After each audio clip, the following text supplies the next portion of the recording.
Hi again, folks. So let's talk a little bit about a folk theorem now for discounted repeated games. So we're in the case where there's a discount factor and people care more about today than the future or than tomorrow and so forth.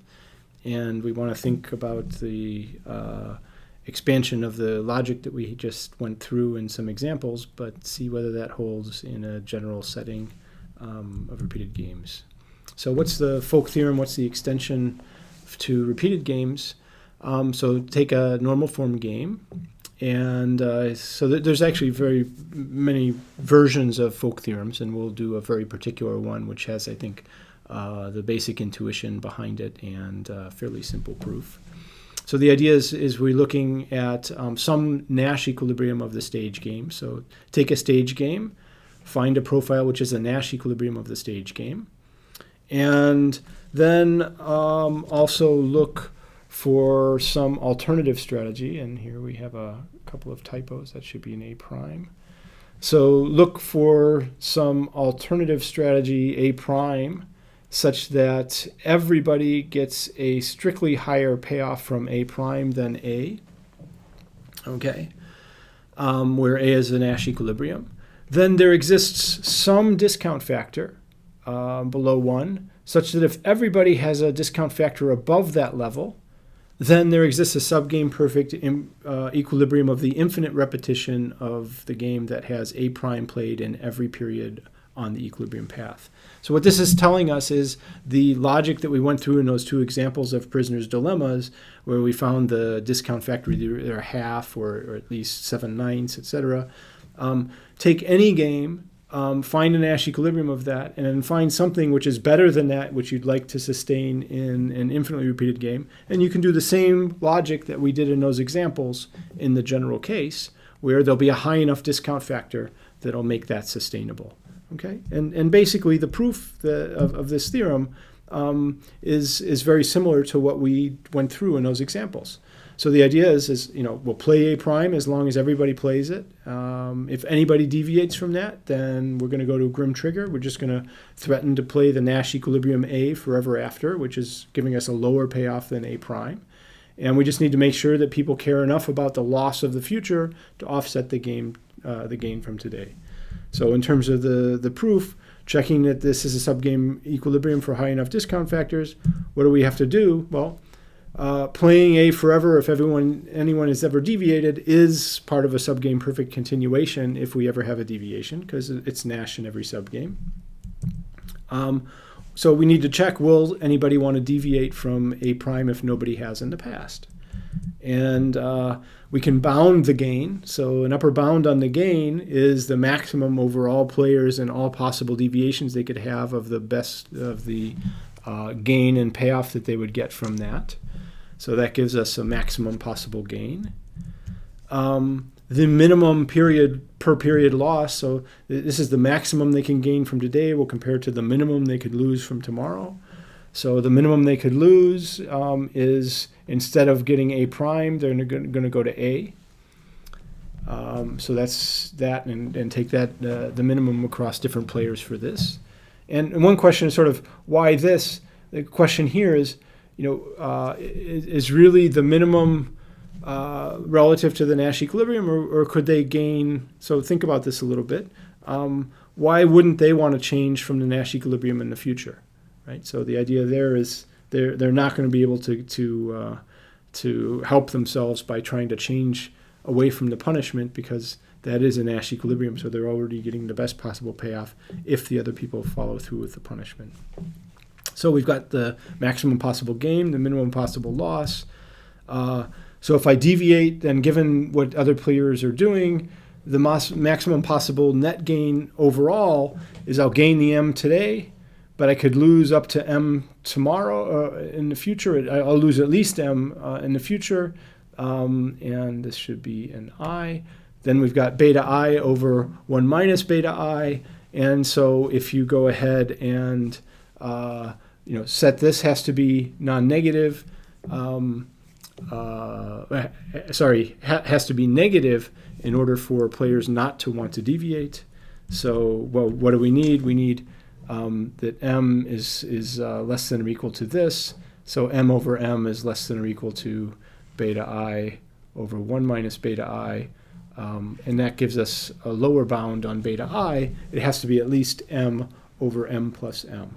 So that's not a tight lower bound in the sense that we went with fairly loose bounds here. But if everybody has a high enough discount factor, then you can sustain cooperation. So this is just a straightforward generalization of the examples we looked through before.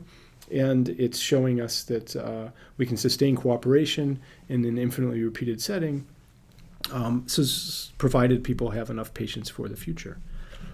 Now, there's many bells and whistles on this.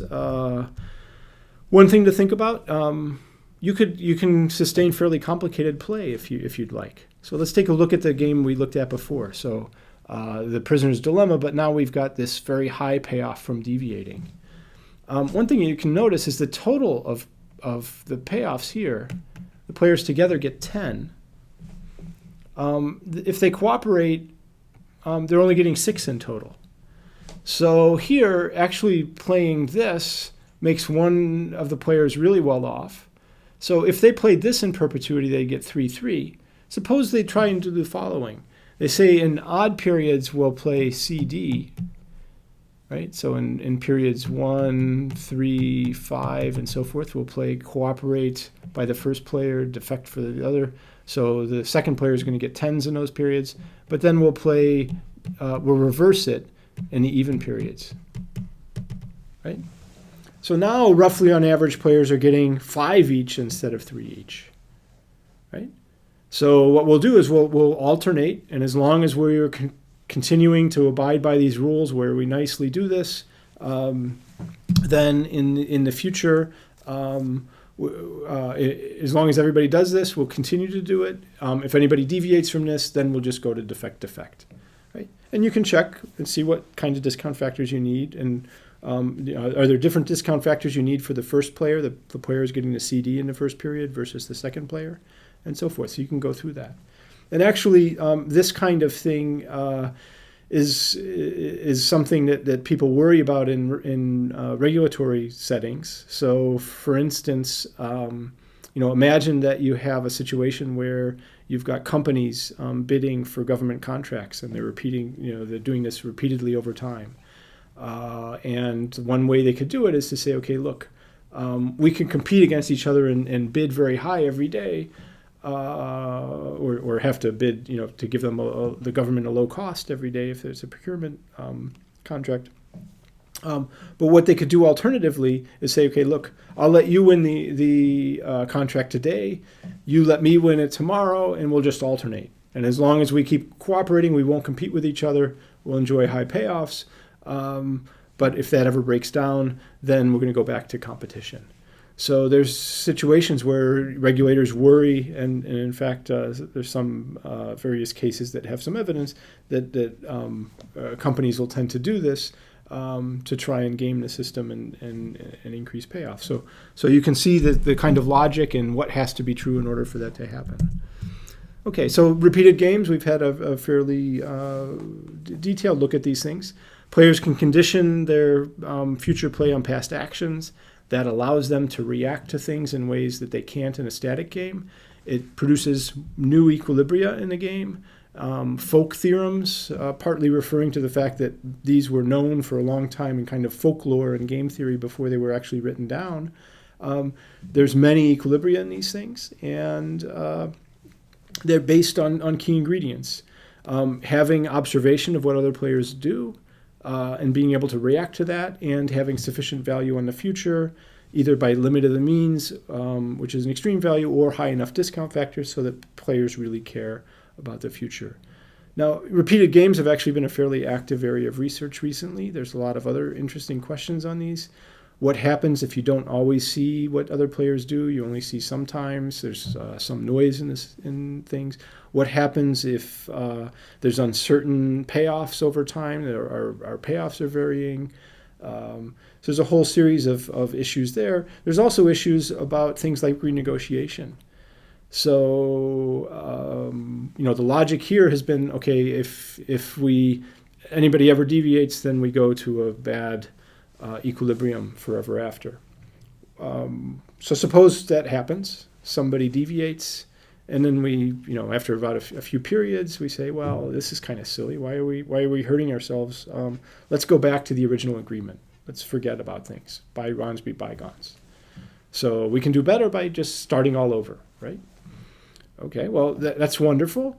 The difficulty is that if we now believe that if we deviate, eventually we're going to be forgiven, then that changes the whole nature of the game and changes the incentives at the beginning.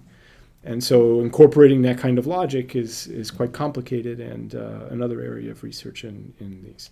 So repeated games are very interesting. They have lots of applications. There's some interesting logic which comes out of them. Sometimes you can sustain cooperation or better payoffs than you can in the static setting. Sometimes you can't. And we've seen some of the features that affect that.